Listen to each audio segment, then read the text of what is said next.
Hello friends, last lecture में हमने balance sheet के जितने भी इंपॉर्टेंट पॉइंट्स थे वो हमने कवर कर दिए थे। स्पेशली कि बैलेंस शीट क्या होता है और क्या फॉर्मेट होता है, जो बैलेंस शीट में टर्म्स आ जाती है उन सबको हमने डिफाइन किया था। उसके बाद हमने एक क्वेश्चन लिया था ट्रायल बैलेंस का और उसके बेस पर हमने ट्रायल बैलेंस में सारी चीज़ें दी थी। उसके बाद हमने ट्रेडिंग अकाउंट बनाया, प्रॉफिट लॉस अकाउंट और बैलेंस शीट बनाया।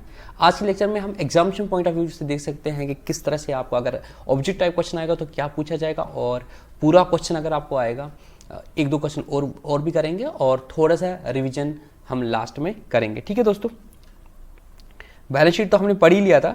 जस्ट कुछ चीज़ें हैं जिनका आपको ख्याल रखना पड़ेगा। सबसे पहला चीज़ आपको ख्याल रखना पड़ेगा कि ये जो बैलेंस शीट हम बनाते हैं it is prepared at a certain date.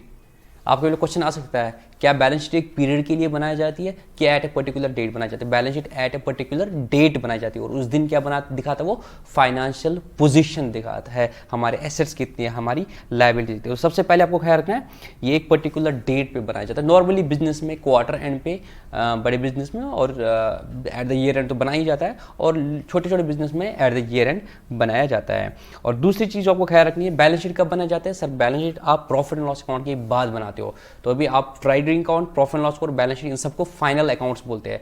और यहाँ पे आपको ख्याल रखना है बैलेंस शीट कोई अकाउंट नहीं है। अगर आप बैलेंस शीट को, मेरे दोस्तों, अगर आप बैलेंस शीट को इस फॉर्मेट में देखते हो, यहाँ से एसेट्स होते हैं और यहाँ से कैपिटल प्लस लायबिलिटी होता है, प्लीज़ इसको मत बोलो ये क्रेडिट डेबिट साइड है, ये क्रेडिट साइड है, ऐसा बिल्कुल नहीं है। और ये भी मत बोलो कि सर डेबिट होता है तो इधर हमने क्रेडिट तरफ से क्रेडिट वाले क्यों लिखा है, यहाँ तो डेबिट वाले लिखना है, ऐसा कुछ नहीं है। Balance sheet is a statement, it is not an account. ये दिखता है अकाउंट की तरह टी फॉर्मेट। अगर आपको पता होगा कंपनीज में वर्टिकल फॉर्मेट में बनाता है, या आप अभी सोल प्रोप्राइटर भी वर्टिकल फॉर्म में भी बना सकता है, ये हॉरिजॉन्टल फॉर्म होता है। तो कहने का मतलब है कि ये एक अकाउंट नहीं है, it is just a statement. तो दो चीज़ आपको याद रखनी है, बैलेंस शीट एक पर्टिकुलर डेट पे बनाई जाती है और बैलेंस शीट कोई अकाउंट नहीं है। बट ट्रेडिंग अकाउंट, फाइनेंशियल, ये ट्रेडिंग अकाउंट और प्लस प्रॉफिट लॉस और बैलेंस शीट, इनको हम फाइनेंशियल स्टेटमेंट्स बोलते हैं और इनको कोई फाइनल अकाउंट्स भी बोलते हैं। ये लास्ट के अकाउंट है जो बनाए जाते हैं, बट बैलेंस शीट कोई अकाउंट नहीं है। और आपको ये भी पता होगा कि अकाउंटिंग इक्वेशन में आपको पहले ही बताया था, capital plus liabilities is equal to assets. तो हमें बैलेंस शीट हमेशा मैच करनी चाहिए। जितने एसेट्स हैं उनका टोटल जो होगा, आपको 10 लाख है तो कैपिटल प्लस लायबिलिटीज का टोटल भी 10 लाख होगा। इट मीन्स अगर आपने 4 लाख लगाया है पैसा और आपके एसेट्स है 10 लाख, इट मीन्स अगर 4 लाख आपने लगाया है पैसा तो 6 लाख बाकियों का पैसा होगा, चाहे लोन होगा या क्रेडिटर्स का पैसा होगा। यहाँ के ये मतलब नहीं होता है। एक बच्चे ने आज भी यूट्यूब पे ये कमेंट किया था कि सर अगर asset is equal to capital plus liabilities तो क्या हम बोलेंगे loan is equal to asset? The answer is no. Loan asset नहीं है, लोन लोन है। ये मतलब होता है कि जो कैपिटल प्लस लायबिलिटी जितना वैल्यू होगा वो एसेट्स बराबर होगा। तो इसका दूसरा मतलब, हालांकि ये मैंने तीसरे लेक्चर में ये सारी चीज़ बता दी है, पता नहीं बच्चों को कभी कभी डाउट हो जाता है। इसका ये मतलब होता है तुम्हारे पास जो 10 लाख एसेट है इसके लिए जो पैसा लगा होगा वो या तो आपने खुद लगाया होगा, आपके चाहे प्रॉफिट्स होंगे वो, या जो इनिशियली आपने पैसा लगाया, या लोगों का पैसा होगा। वो कहने का मतलब होता है। It doesn't mean loan is equal to asset, capital is equal to asset, ऐसा मतलब नहीं है। इट मीन्स लोन, आपके पास जितने भी एसेट्स है, अगर आपके पास 10 लाख के एसेट्स है तो इसके लिए जो पैसा आया होगा या तो ओनर ने दिया होगा या लोगों का लगा होगा थ्रू लोन वोन, जिसको हम बोलते हैं। ये जो capital plus liability, these are the sources of the capital funds and the assets are the application of the funds. ठीक है दोस्तों, ये चीज आपने ख्याल रखनी है। तो जैसे हम रखेंगे, अगर हमें ये चीज़ें दी हुई है, हालांकि ये क्वेश्चन मैंने नहीं कराया था क्योंकि मैंने अलग से अपने से क्वेश्चन लिया था। अगर ये आपके पास बैलेंस है कि आपका कैश, सपोज इसको पॉइंट को आप अभी मत देखो, ठीक है, जो डेबिट बैलेंस क्या लिखा है, अगर कैश इन हैंड है तो कैश इन हैंड, अगर आपके पास कैश है तो उसका क्या बैलेंस होगा? सर उसका तो डेबिट बैलेंस होगा। क्यों? ये भी कभी कभी बच्चे पूछ लेते हैं अभी, क्योंकि ये बैलेंस शीट काइंड ऑफ आप बोल सकते हो कि लास्ट लेक्चर होना चाहिए अकाउंटिंग में, तो आपको ये चीज़ें पता होनी चाहिए। कैश तो सर हमारा एसेट है, तो अगर कैश दिख रहा है आपको ट्रायल बैलेंस में 1,44,000 का, इट मीन्स कैश का डेबिट बैलेंस ही होगा हमेशा। क्यों? अगर कैश आया होगा तो हमने तो उसको डेबिट किया होगा ना, कि रियल अकाउंट के हिसाब से या मॉडर्न अप्रोच के हिसाब से एसेट बढ़ेगा तो उसको डेबिट करेंगे। तो सर अगर कैश होगा तो इसका तो डेबिट बैलेंस होगा, तो ये हमारा एसेट है। तो कैश को हम कहाँ रखेंगे? सर कैश को हम एसेट साइड में लिखेंगे 1,44,000। उसके बाद कैपिटल अकाउंट है, आपके पास कैपिटल है, उसमें आपका पुराना पैसा है कैपिटल 10 लाख प्लस आपको प्रॉफिट 6,30,000 है, तो कैपिटल आपकी कितनी होगी? 16,30,000। तो कैपिटल को आप कहाँ लिखोगे? सर कैपिटल को हम लिखेंगे लायबिलिटीज और कैपिटल साइड में। एसेट्स इस तरफ लिखते हैं, लायबिलिटी प्लस कैपिटल इस तरफ लिखते हैं। सर कैपिटल को हम इस तरफ लिखेंगे 16,30,000। उसके बाद आपकी मशीनरी, सर मशीनरी हमारा एसेट है, ये भी बहुत इंपॉर्टेंट है। आपको मैंने बोला था आपको स्टार्टिंग में ही, आपको वोकैबुलरी अपनी स्ट्रॉन्ग करनी चाहिए। आपको पता होना चाहिए किस अकाउंट का किस टर्म का क्या मतलब होता है अकाउंटेंसी में। जितने आपको टर्म्स अच्छे से आते होंगे उतनी आपको अकाउंटिंग अच्छे से आ जाएगी। मशीनरी सर हमारा एसेट है, जो मशीनरी लगा हुआ है तो ये हमारा एसेट है सर, ये बैलेंस शीट के एसेट साइड से आएगा। तो मशीनरी आप यहाँ पे लिखोगे 7,36,000। उसके बाद ट्रेड रिसीवेबल है। ट्रेड रिसीवेबल का मतलब क्या होता है? They are receivables in the trade, मतलब ये हमारे डेटर्स होते हैं। डेटर्स को हम ट्रेड रिसीवेबल भी बोलते हैं। तो इसका बैलेंस 8,50,000, तो सर ये भी हमारा एसेट है, तो ट्रेड रिसीवेबल भी हमारा एसेट साइड आएगा। उसके बाद ट्रेड पेएबल, जो आपको पे करने हैं, इट मींस क्रेडिटर्स, और इसमें बिल्स पेएबल आते हैं। इस तरह से ट्रेड रिसीवेबल में डेटर भी आता है और बिल्स रिसीवेबल भी आता है। तो सर ट्रेड पेबल इस तरफ से आएगा 3,70,000। उसके बाद इन्वेंट्री, सर इन्वेंट्री हमारा एसेट है, स्टॉक हमारा एसेट है, सर इसका डेबिट बैलेंस होता है, ये एसेट साइड से आएगा। फिर इनको टोटल करो, this plus this is equal to 20 lakh, और इन सब का टोटल आएगा 20 लाख। इट मीन्स हमारी अकाउंटिंग ठीक हो गई है। इस तरीके का क्वेश्चन भी आपको एग्जाम में आ सकता है कि 5-6 टर्म्स दी होंगी, आपको बोलेंगे बताओ कैपिटल साइड का टोटल कितना होगा, लायबिलिटी साइड का टोटल कितना होगा, या बैलेंस शीट का टोटल कितना होगा। तो बैलेंस शीट का टोटल डेबिट या क्रेडिट, मतलब एसेट या लायबिलिटी दोनों साइड का टोटल करो, तो जो भी होगा वो बराबर होगा। तो ये 20 लाख का इसका टोटल आएगा। आपको क्वेश्चन ऐसे भी आ सकता है, आपको ऐसे भी क्वेश्चन आ सकता है, सारी चीजें दी होंगी, कैपिटल नहीं दी होगी, बताएंगे कैपिटल कैसे निकाल, कैपिटल कितनी होगी। तो आपको इनको टोटल करना है, माइनस दिस करना है, तो आपको कैपिटल का बैलेंस निकलेगा। ठीक है, उसके बाद आता है arrangement of assets and liabilities. ये एसेट्स एंड लायबिलिटीज को आप किस तरीके से रख सकते हो। जैसे यहां मैंने क्या किया, कैश रखा, ट्रेड रिसीवेबल रखा, इन्वेंट्री रखा, एक सीक्वेंस में आपको लग रहा है ना। कभी कभी मैं रैंडमली रख सकता हूँ, कैपिटल पहले लिख सकता हूँ, कोई और बीच में लिख सकता हूँ, या यहाँ पे मशीनरी ऊपर लिखा, फिर कैश इन हैंड लिखा, फिर डेटर लिखा, फिर इन्वेंटरी लिखा, किसी भी सीक्वेंस में रख सकते हैं। तो वो तो नॉर्मल होता है कि आपको जो जो चीज़ पता चला, आपको लगा ये एसेट साइड आना तो एसेट साइड लिखना, आपको पता चला लायबिलिटी साइड। बट एक तरीका होता है प्रॉपर फॉर्मेट लिखने में। तो अगर आप प्रॉपर फॉर्मेट में लिखते हो, उसको बोलते हैं marshalling of the balance sheet. ये मैंने अपनी बुक के कोरियन जो मतलब बुक में जो एडिशंस रखी थी नई बुक में, उसमें भी मैंने ये चीज़ दिखा दी थी। मैं बात कर रहा हूँ एसएसबी की। अगर आप फाउंडेशन वाले देख रहे हो तो आपको उसमें डेप्थ में जाने की जरूरत, मतलब उस एंगल में सोचना नहीं है मैंने ये क्या बात बता। बट अगर कोई एसएसबी का बच्चा देख रहा है, उसको पता है मैंने क्या बोला कि मैंने अपनी बुक में दिखा दिया था। ठीक है दोस्तों, तो अब आप एसेट्स एंड लायबिलिटीज को एक पर्टिकुलर फॉर्मेट में रखोगे, मतलब पहले अगर डिपेंड करेगा, आप बोलोगे कि पहले हम जो परमानेंट एसेट्स है, मतलब फिक्स्ड एसेट्स है, वो पहले रखेंगे, फिर ऐसे ऐसे नीचे आएंगे करंट एसेट्स आएंगे, वो होता है on the base of permanence. और दूसरा होता है on the base of liquidity, जो लिक्विड एसेट्स है वो पहले रखेंगे, जो इजीली, जो in the form of cash है या इजीली कन्वर्टेबल इनटू कैश, वो पहले आएंगे, उसके बाद फिक्स्ड एसेट्स आएंगे। इसको बोलते हैं marshalling of the balance sheet. क्या बोलते हैं? मार्शलिंग। तो एक अप्रोच आपका लिक्विडिटी अप्रोच, इसमें आप क्या करोगे, जो करंट सबसे लिक्विड होगा वो पहले आएगा। जैसे कैश इन हैंड सबसे ज्यादा, ये तो कैश इन हैंड है ना, तो ये ऊपर आएगा। उसके बाद कौन सी चीज है जो आपको जल्दी कैश मिल सकता है? सर ट्रेड रिसीवेबल, डेटर, उसको जाके बोलना भाई पैसे दे दे। उसके बाद सर इन्वेंट्री हम बेचते हैं तो ये आसान होगा रियलाइज करना कैश में। उसके बाद मशीनरी लास्ट में आ जाएगा। इस तरह यहाँ पे पेमेंट के हिसाब से सबसे ज्यादा पहले किसको पे करना है? सर ट्रेड पेएबल, उसके बाद लॉन्ग टर्म लोन्स, और लास्ट में आएगा कैपिटल। ठीक है ना, तो ये होता है लिक्विडिटी के सबसे पहले। इसका उल्टा जो होता है वो परमानेंस के हिसाब से, कैपिटल लास्ट तक बिजनेस में रहेगा तो कैपिटल पहले आएगा। तो on the base of liquidity रख सकते हैं, on the base of permanence रख सकते हैं। दोनों को हम बोलते हैं marshalling of the balance sheet. ठीक है दोस्तों, तो परमानेंस और ये लिक्विडिटी आ गया। ठीक है ना, तो इधर देखो, ये अगर लिक्विडिटी के हिसाब से रहेगा तो फॉर्मेट ये रहेगा, पहले cash in hand, cash in bank, government securities, other investment, bills receivable, sundry debtor, stock, furniture, land and building सबसे लास्ट में आएगा। यहाँ पे कैपिटल लास्ट में आ जाएगा, और परमानेंस के हिसाब से उल्टा हो जाएगा। सबसे पहले ये कैपिटल आएगी और फिर जाके बिल्स पेबल आएगा, मतलब जो सबसे पहले पे करना है वो जाके नीचे आ जाएगा। किसमें? परमानेंस के हिसाब से, क्योंकि परमानेंट एसेट्स हम पहले, परमानेंट चीजें पहले रखेंगे। मतलब कौन सी चीज बिजनेस में ज्यादा देर तक रहनी है वो पहले आएगी, किसमें? अगर हम in the format of permanence रखेंगे। और अगर in the order of liquidity रखेंगे तो जो जल्दी पे करनी है, जो जल्दी रिसीव हो जाएंगी, वो ऊपर आ जाएंगे। ठीक है दोस्तों, इसको मार्शलिंग ऑफ बैलेंस शीट बोलते हैं। और class system asset and liabilities मैंने आपको कल बता दिया था। ठीक है दोस्तों, ये मैंने आपको कल के लेक्चर में बोल दिया था सारा। एक इलिस्ट्रेशन मैंने आपको कल करा दी थी, आज एक और क्वेश्चन और कर सकते हैं। ठीक है, तो थोड़ी हमारी प्रिपरेशन हो जाए। यहाँ पे सिर्फ बैलेंस शीट बनानी है। देखो आपको कैपिटल दिया है, अगर आपको इसमें बैलेंस शीट बनानी है तो कैपिटल कहाँ से आएगा? सर कैपिटल आएगा बैलेंस शीट में इस तरफ से। ठीक है, आ गई कैपिटल। अगर मैं इसको थोड़ा जूम आउट करूंगा, आई होप आपके पास ये बुक है। अगर आप फाउंडेशन के बच्चे हो आपके पास है, अगर नहीं है तो टेलीग्राम चैनल पे आपको मेरी मिल जाएगा @CA लतीफ, अगर आपको चाहिए ये। ठीक है, @CA लतीफ आपको टेलीग्राम चैनल पे मिल जाएगा। ठीक है दोस्तों, कैपिटल अकाउंट है 7 लाख, तो कैपिटल कहां से आएगा सर, कैपिटल लायबिलिटी साइड से आएगा, कैपिटल 7 लाख। उसके बाद land and building, sir land and building आएगा एसेट साइड से 3 लाख। उसके बाद 14% लोन, सर 14% लोन आएगा लायबिलिटी साइड से, 14% लोन आएगा हमारा लायबिलिटी साइड से, देखेंगे आगे। उसके बाद loan from message D and D से आपने लोन लिया तो ये आपकी लायबिलिटी है, आपने उससे लोन लिया था सर, ये लायबिलिटी साइड से आएगा। ट्रेड रिसीवेबल हमारे एसेट्स है 4,80,000, तो ट्रेड रिसीवेबल हमारे इस तरफ आ जाएगा। कैश इन हैंड हमारा भी इस तरफ आएगा, ठीक है। इन्वेंट्री भी हमारा एसेट है। उसके बाद फर्नीचर, सर फर्नीचर भी हमारा एसेट है। उसके बाद ट्रेड पेएबल हमारी लायबिलिटी है। एडवांस टू सप्लायर लायबिलिटी है, एडवांस टू सप्लायर एसेट है। ये देखो यहाँ पे भी कल मुझे किसी बच्चे ने पूछा था सर क्या डेटर का या क्रेडिटर का कभी डेबिट बैलेंस हो सकता है, the answer is yes. Creditor कौन होता है, क्रेडिटर होता है वो बंदा जिससे आप उधार में माल लेते हो, नॉर्मली जो आपको माल देता है, ठीक है ना।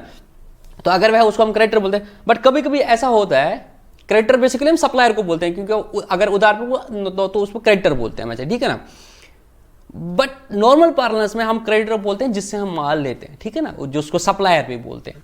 बट हम एज्यूम करते हैं उधार भी लेंगे तो इन सबको जनरली क्रेडिटर ही बोलते हैं, ठीक है ना।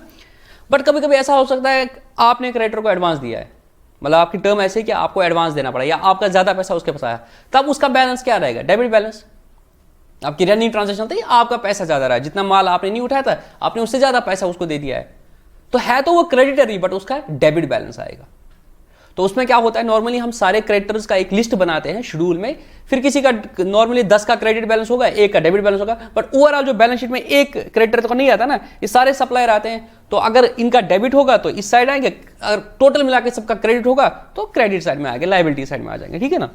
नेट प्रॉफिट को आप क्या करते हो लास्ट में, सर इसको हम ओनर की कैपिटल में ऐड करते हैं। तो 7 लाख इसकी कैपिटल थी प्लस 1 लाख, अब बोलेंगे इसका पैसा जो बिजनेस में 8 लाख, कैसे हम बोलेंगे 7 लाख जो इसने दिया था पहले प्लस 1 लाख कमाया था बिजनेस से, तो हम वो भी बोलते हैं ओनर का है, तो 7 लाख प्लस 8 लाख 1 लाख, अब हम बोलेंगे इसका पैसा लगाया 8 लाख, क्योंकि ये आउटसाइडर का पैसा नहीं है, ये इसका पैसा है। और फर्म्स, पार्टनरशिप फर्म्स और कंपनीज में ऐसा होता है, ये प्रॉफिट डायरेक्टली कभी नहीं जाते, हालांकि पार्टनरशिप में आप कर सकते हो ट्रांसफर, कभी कभी आप उसको रिजर्व की फॉर्मेट में भी रख सकते हो, जो मैं आगे कवर कर दूंगा अभी, ठीक है।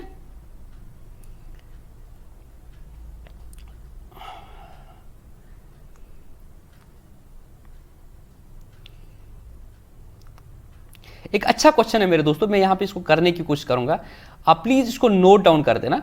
अगर आपके पास मेरे दोस्तों क्या बोलते हैं बुक नहीं है ये, और अभी आप इसको नोट डाउन करना चाहते हो, तो आप इसको जल्दी नोट डाउन करो आप, क्योंकि यूट्यूब पे वीडियो आ रहा है, वीडियो को पॉज करके ना इसको जल्दी जल्दी डाउनलोड कर ये लिख सकते हो। क्योंकि मैं क्या करूंगा, मैं अपने मोबाइल से इस क्वेश्चन को देखूंगा सॉल्व करने के लिए, और मुझे पूरी स्क्रीन चाहिए, ठीक है। आप इसको नोट डाउन करो जल्दी।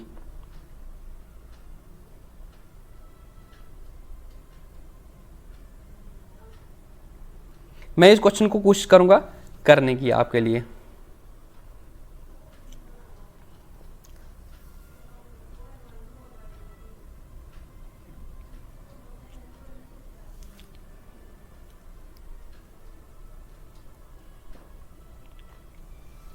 आई होप आपने ये क्वेश्चन नोट डाउन कर दिया, ठीक है। फिर भी मैं क्वेश्चन पर ले लेता हूं तब तक।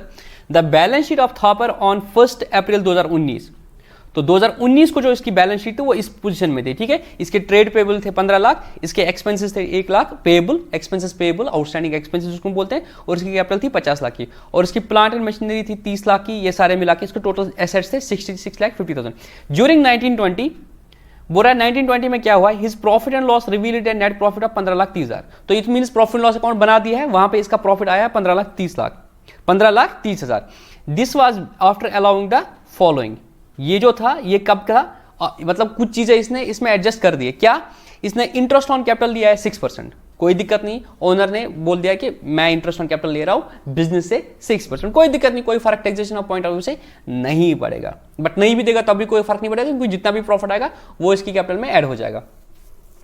Depreciation of plant and machinery at the rate 10% and on 15 furniture and fixture 5%, तो प्लांट एंड मशीनरी पे इसने डेप्रिसिएशन लगा दिया 10% और फर्नीचर एंड फिक्सचर पे लगा दिया है डेप्रिसिएशन कितना, 5%, कोई बात नहीं।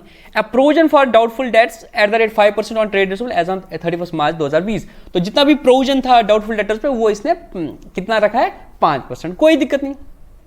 But while preparing the profit and loss he had forgotten to provide for, बोल रहे दो चीजें इसको भूल गया करना, ये सारी चीजें तो की थी मेरे दोस्त, बट इसने कुछ चीजें भूल गया था। क्या भूल गया था?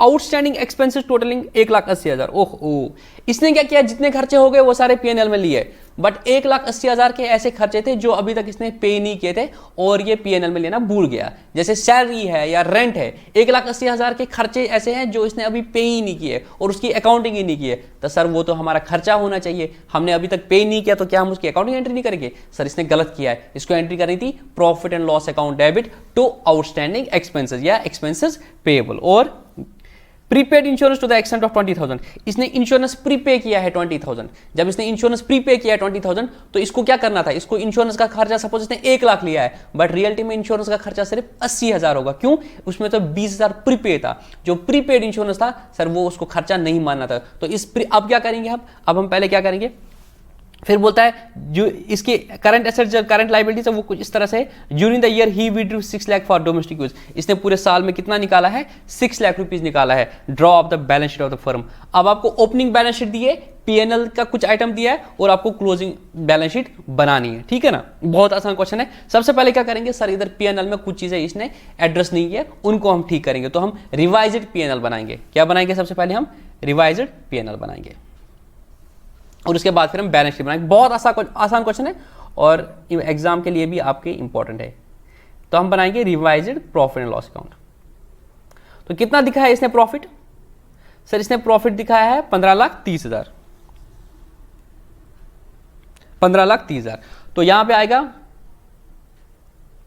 By balance brought down profit and loss में, ठीक है ना, 15,30,000। क्योंकि अभी प्रॉफिट लॉस में ही पड़ा हुआ है तो इसको मैं करूंगा ओपन करके बोलूंगा बाय बैलेंस ब्रॉट डाउन, ठीक है। 1 मिनट,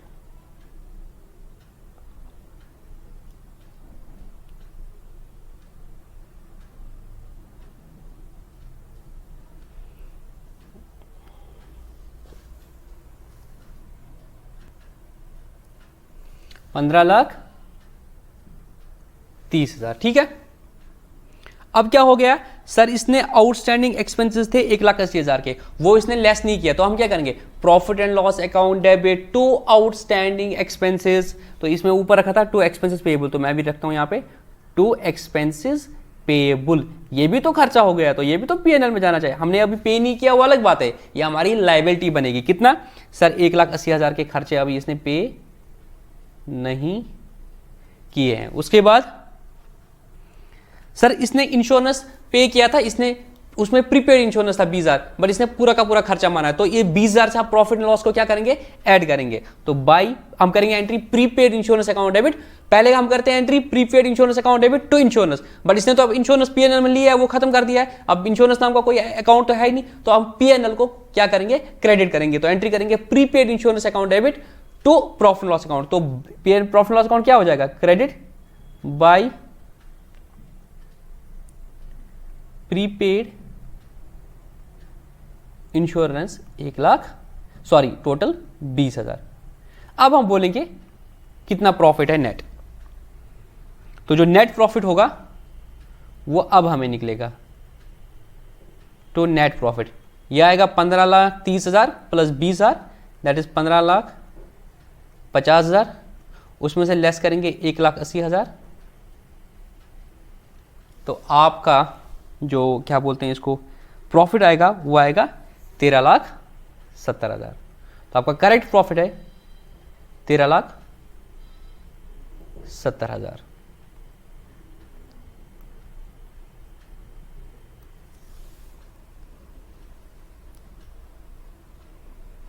लैपटॉप फ्रीज हो गया। अब मैं कोशिश करूंगा अलग से रिकॉर्ड करने की, फिर इनको मर्ज करके वीडियो बना दूंगा। तो इसका टोटल प्रॉफिट जो आता है अब वो है 15,70,000, ठीक है। अब हम बना देंगे बैलेंस शीट। तो बैलेंस शीट कैसे बनाएंगे, सर जो ओपनिंग बैलेंस शीट थी उसमें देखेंगे अब क्या इन प्रॉफिट की वजह से क्या चेंज होगा, और कुछ तो इसने क्लोजिंग दिया ही था, ठीक है। क्लोजिंग में इसने क्या बोला था, आपकी इन्वेंट्री थे 14,50,000। तो जो आपका ओपनिंग में क्लोजिंग दिया है वो क्लोजिंग ही लेंगे, और जो ओपनिंग थे उसमें देखेंगे कोई चेंज हुआ होगा तो वो आएगा, ठीक है। अब देखो कैसे बनाएंगे हम बैलेंस शीट। सबसे पहले क्या था पुरानी बैलेंस शीट में, सर पुरानी बैलेंस शीट में सबसे पहले ट्रेड पेबल था। तो क्या ट्रेड पेबल बारे में अभी कुछ लिखा है? हाँ सर ट्रेड पेबल के बारे में लिखा है कि ट्रेड पेबल अभी कितने हैं? 11,40,000 लिखा है ना। तो ट्रेड पेबल आएंगे मेरे 11,40,000, तो मैं लिखूंगा ट्रेड पेबल 11,40,000। उसके बाद क्या था सर? उसके बाद थे एक्सपेंसेस पेएबल। तो नया देखो हिज करंट एसेट में क्या लिखा है? इन्वेंट्री लिखा है, ट्रेड रिसीव लिखा है, कैश एट बैंक लिखा है, ट्रेड पेबल लिखा है। एक्सपेंस पेएबल कुछ लिखा है नहीं। तो क्या आपने ऊपर दो एंट्री की, इसमें एक्सपेंस पेएबल आया? हाँ सर 1,80,000 के एक्सपेंस अभी हमें पे करने हैं। तो बैलेंस शीट में क्या आएगा? लायबिलिटी। यहां पर आपने एंट्री की P&L account debit to expenses payable. तो एक्सपेंसेस पेएबल तो अभी क्रेडिट रहा सर, वो तो अभी लायबिलिटी है। तो लायबिलिटी कहां आएगा? बैलेंस शीट में। तो बैलेंस शीट में आएगा एक्सपेंसेस पेएबल 1,80,000। उसके बाद क्या था पुरानी बैलेंस शीट में? कैपिटल। तो को कैपिटल कितनी थी सर? कैपिटल थी 50 लाख। इसमें क्या ऐड होगा सर? इसमें आपको सबसे पहले ऐड होगा प्रॉफिट इस साल का।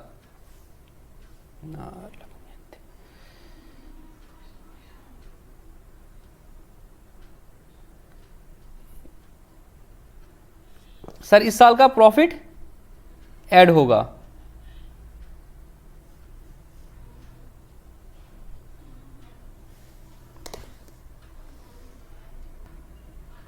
तो इसमें इस साल का प्रॉफिट ऐड होगा। तो इस साल का प्रॉफिट कितना था सर? इस साल का प्रॉफिट था 13,70,000।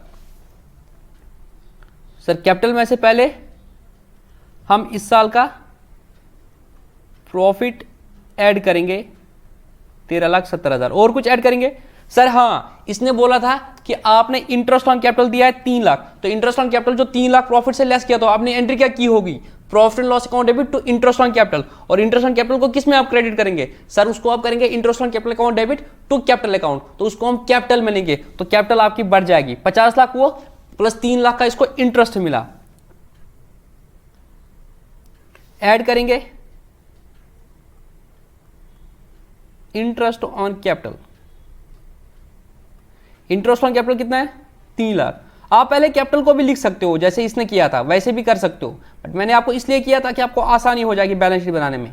आप कंपैरिजन के हिसाब से एक एक आइटम को लोगे, कोई आइटम छूट नहीं जाएगा। इन सबको टोटल किया 50 लाख और 3 लाख हो गए 53 lakh plus 13 lakh, that is 66,70,000। 66,70,000। इसमें से क्या लेस करेंगे सर? इसने ना कुछ ड्राइंग की है, इसने ड्राइंग की है 6 लाख की, इसमें से लेस करेंगे ड्राइंग। तो ड्राइंग इसकी कैपिटल को लेस करेंगे। तो ड्राइंग जब भी आपने किया था, सपोज इसने कैश निकाला था, चैरिटी दी थी, जो भी किया था, आपने ड्राइंग को हमेशा डेबिट किया। अब ड्राइंग में पड़ा है डेबिट 6 लाख, तो इस 6 लाख को क्या करोगे सर? इसको हम इसकी कैपिटल से लेस करेंगे। जब इसने पैसा दिया था आपने कैपिटल को क्रेडिट किया था, अब फाइनली इसने पैसा निकाला तो इसकी कैपिटल को क्या करोगे? कम करोगे। तो अभी तक पूरे साल आपने उसको ड्राइंग का, लास्ट में उस ड्राइंग को क्रेडिट करोगे और इसकी कैपिटल को डेबिट करोगे। तो लेस ड्राइंग कितना? 6 लाख रुपया। 6 लाख निकाला था ड्राइंग? हाँ सर 6 लाख निकाला था। इसमें भी आपको खाली क्वेश्चन आ सकता है कि इसकी कैपिटल इतनी थी, फिर इसने इतना और पैसा लगाया, प्रॉफिट इसको इतना मिला, इंटरेस्ट ऑन कैपिटल इतना मिला, ड्राइंग इसने इतनी की, अब बताओ इसकी क्लोजिंग कैपिटल कितनी है? या क्लोजिंग दिया होगा 2-3 ऊपर नीचे दी होगी, तुम्हें ओपनिंग निकालना, बस तुम्हें ऊपर नीचे करना है फॉर्मूलाज विद कंसेप्ट, तो आपको निकल जाएगा। तो मैंने क्या किया? क्लोज ओपनिंग कैपिटल को प्रॉफिट ऐड कर दिया plus interest on capital less कर दिया, ऐड कर दिया, लेस ड्राइंग कर दिया। 66,70,000 माइनस 6 लाख, तो ये आएगा 60,70,000। अब एसेट साइड से देखो, एसेट साइड से क्या था ऊपर सर? एसेट साइड से प्लांट एंड मशीनरी था। प्लांट एंड मशीनरी कितने का था सर? प्लांट एंड मशीनरी था 30 लाख का। तो उसके बाद आपने डेप्रिसिएशन लगाया? हाँ सर हमने प्लांट एंड मशीनरी पे 10% का डेप्रिसिएशन लगा दिया। अगर आपने 10% का डेप्रिसिएशन किया तो आपने क्या एंट्री की होगी सर? हमने एंट्री की होगी depreciation account debit to machinery account, depreciation account debit to machinery account. फिर डेप्रिसिएशन को क्या किया होगा सर? डेप्रिसिएशन को हमने P&L में लिया होगा। एंट्री क्या होगी? Profit and loss account debit to depreciation, depreciation खत्म। फिर क्या हुआ होगा सर? प्लांट एंड मशीनरी में हमने जब अकाउंट बनाया होगा प्लांट एंड मशीनरी का, हमने जब प्लांट एंड मशीनरी का अकाउंट बनाया होगा वो इस तरह से बना होगा। अगर मैं प्लांट एंड मशीनरी का अकाउंट बनाऊंगा तो यहां पे आया होगा to balance brought down 30 lakh. फिर आपने डेप्रिसिएशन लगाई 3 लाख की, कैसे? 10% ऑफ 30 लाख। डेप्रिसिएशन पे भी आपको प्रैक्टिकल क्वेश्चन आ सकता है, न्यूमेरिकल, अगर आप एसएसबी के लिए प्रिपेयर करो। एसेट की वैल्यू इतनी है, डेप्रिसिएशन रेट है, बताओ डेप्रिसिएशन कितना लगेगा। तो आपको सिंपल परसेंटेज करना है, बाई डेप्रिसिएशन कितना 3 लाख, तो फिर आपने बोला होगा by balance carry down 27 lakh. तो आपका बैलेंस आपका जब ट्रायल बैलेंस होगा वहां पे कितना आएगा, फिर ये पीएनएल का प्लांट एंड मशीनरी का बैलेंस 27 लाख। तो यहाँ पे फिर प्लांट एंड मशीनरी का कितना होगा 27 लाख। तो इसके दो तरीके होते हैं, एक आप सीधे लिखोगे प्लांट एंड मशीनरी 27 लाख, दूसरा आप प्रेजेंटेशन के लिए लिख सकते हो plant and machinery 30 lakh less depreciation 3 lakh. तो इसका मतलब ये नहीं होता डेप्रिसिएशन पीएनएल में आ गया, डेप्रिसिएशन बैलेंस शीट में गया, डेप्रिसिएशन पीएनएल में लेस करके खत्म हो गया, बट प्रेजेंटेशन के लिए आप दिखाते हो plant and machinery opening cost थी 30 लाख लेस इस साल की डेप्रिसिएशन 3 लाख, बट आप डायरेक्टली भी प्लांट एंड मशीनरी 27 लाख पे लिख सकते हो मेरे दोस्तों। अब furniture and fixture, furniture and fixture कितना था आपका पहले, सर हमारा फर्नीचर एंड फिक्सचर जो था सर वो था हमारा 2 लाख। तो एक मिनट, हाँ सर हमारा फर्नीचर एंड फिक्सचर था 3 लाख, 3 लाख पे हमने डेप्रिसिएशन लगाई 5%, 3 5 15, तो इस पे लगा 15,000 का डेप्रिसिएशन। तो कितना बचा पीछे फर्नीचर एंड फिक्सचर, सर 2,85,000। उसके बाद सर उसके बाद हमारा था ट्रेड रिसीवेबल। अब ट्रेड रिसीवेबल के बारे में नई बैलेंस शीट में कुछ लिखा है, हाँ ट्रेड रिसीवेबल है हमारे 20 लाख के, ट्रेड रिसीवेबल हमारे 20 लाख के हैं। तो ऊपर कुछ क्वेश्चन में लिखा था, मेरा लैपटॉप अनफॉर्चुनेटली और फ्रीज हो गया, तो अब मैं क्या करता हूं ऐसे ही बोल देता हूं, आप लोग नोट डाउन कर देना। ट्रेड रिसीवेबल थे मेरे 14 लाख के, नहीं सॉरी, नए ट्रेड रिसीवेबल थे मेरे 20 लाख के, और 20 लाख में हमने क्या किया प्रोविजन 5%, तो हमने किया था profit loss account to provision for bad debts, 20 lakh का 5% कितना हुआ 1 लाख। तो अब ट्रेड रिसीवेबल कितने दिखाओगे, सर 20 लाख लेस 5% प्रोविजन, वो कितना हुआ है 1 लाख। तो बैलेंस शीट में कितने आएंगे नेट ट्रेड रिसीवेबल 19 लाख। उसके बाद क्या बचा हमारा, सर उसके बाद कैश एट बैंक, तो नया नीचे दिया है कैश एट बैंक 10,35,000 है, और फिर हमारे पास इन्वेंट्रीज थी लास्ट टाइम 1,30,00,000, इस बार हमारी इन्वेंट्रीज है 14,50,000। इसको जब टोटल करोगे फिर, और प्रीपेड इंश्योरेंस जो अभी आया था, prepaid insurance account debit to PNL, तो प्रीपेड इंश्योरेंस आएगा 20,000 का। उसके बाद टोटल कर देना तो आपका बैलेंस शीट कंप्लीट हो जाएगा। ठीक है दोस्तों, उसके बाद क्या होता है इसमें, अब क्योंकि मेरा लैपटॉप फ्रीज हो गया और मुझे लेक्चर कंप्लीट करना पड़ेगा, अब एक ही चीज रहेगी कि मैं लेक्चर में आपको बोर्ड यूज नहीं कर सकता, बट हम इस लेक्चर को अभी कंप्लीट करते हैं। उसके बाद होता है sequence of accounting procedure of the और द अकाउंटिंग साइकिल। तो क्या होता है, अगर वो रिकॉल करेंगे कि अभी तक हमने क्या किया, सर सबसे पहले हमने जर्नल एंट्री कर दी, उसके बाद हमने लेजर अकाउंट बना दिए, उसके बाद फिर हमने ट्रायल बैलेंस बना दिया to check the arithmetical accuracy, उसके बाद हमने ट्रेडिंग अकाउंट बनाया, वहां से हमें ग्रॉस प्रॉफिट निकला, उसके बाद हमने पीएनएल बनाया, वहां से हमें नेट प्रॉफिट निकला, उसके बाद हमने बैलेंस शीट बना दी। ठीक है, ये था किसके बारे में, all about the accounting from the journal entry to the balance sheet. ठीक है, उसके बाद ओपनिंग एंट्रीज का कंसेप्ट है,